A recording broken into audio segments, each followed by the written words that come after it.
Mark chapter 8. During those days, another large crowd gathered. Since they have nothing to eat, Jesus called his disciples to him and said, I have compassion for these people. They have already been with me 3 days and have nothing to eat. If I send them home hungry, they will collapse on the way because some of them have come a long distance. His disciples answered, but where in this remote place can anyone get enough bread to feed them? How many loaves do you have? Jesus asked. 7, they replied. He told the crowd to sit down on the ground. When he had taken the 7 loaves and given thanks, he broke them and gave them to his disciples to distribute to the people, and they did so. They had a few small fish as well. He gave thanks for them also and told the disciples to distribute them. People ate and were satisfied. Afterward, the disciples picked up 7 basketfuls of broken pieces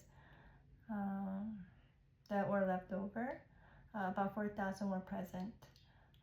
After he had sent them away, he got into the boat with his disciples and went to the region of Dalmanutha.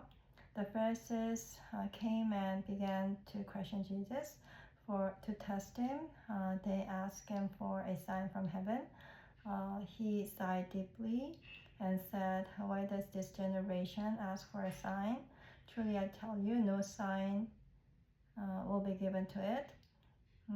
Then he left them, got back into the boat, and went to cross to the other side.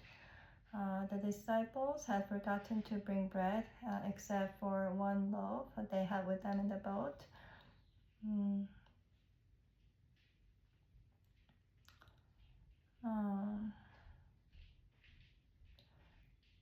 Be careful, Jesus warned them. Watch out for the yeast of the Pharisees and that of Herod. They discussed this with one another and said, it is because we have no bread. Aware of their discussion, he asked them, why are you talking about having no bread? Do you still not see and understand? Are your hearts hardened? Do you have eyes but fail to see and ears but fail to hear? And don't you remember when I broke the 5 loaves for the 5,000? How many basketfuls of pieces did you pick up? 12, they replied. And when I broke the 7 loaves for the 4,000, how many basketfuls of pieces did you pick up? They answered, 7. He said to them, do you still not understand?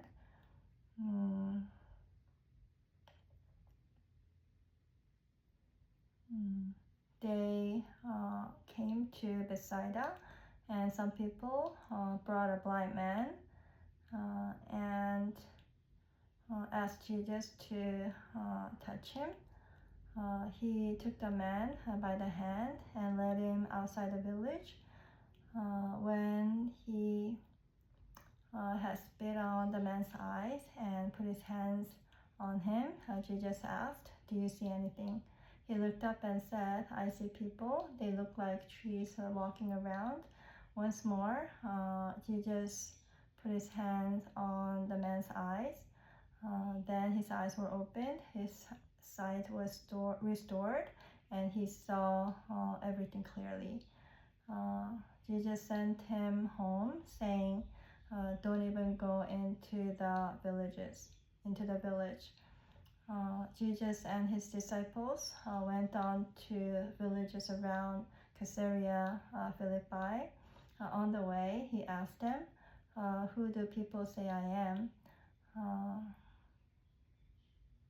They replied, some say John the Baptist, others say Elijah, and still others, one of the prophets. But what about you? He asked. Who do you say I am? And Peter answered, You are the Messiah. Jesus warned them not to tell anyone about him. He then began to teach them that the Son of Man must suffer many things and be rejected by the elders, the chief priests, and the teachers of the law, and that he must be killed, and after 3 days rise again. He spoke plainly about this, and Peter took him aside and began to rebuke him. But when Jesus turned and looked at his disciples, he rebuked Peter. Get behind me, Satan. You do not have in mind the concerns of God, but merely human concerns. Then he called the crowd to him along with the disciples and said, whoever wants to save their life will lose it. No. Whoever wants to be my disciple must deny themselves and take up their cross and follow me. For whoever wants to save their life will lose it, but whoever loses their life for me and for the gospel will save it.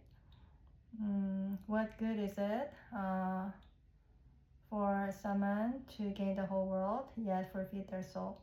Or what can anyone give in exchange for their soul?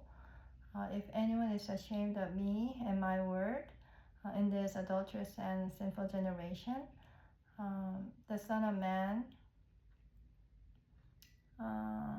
will be ashamed of them when he comes in his Father's glory with the holy angels.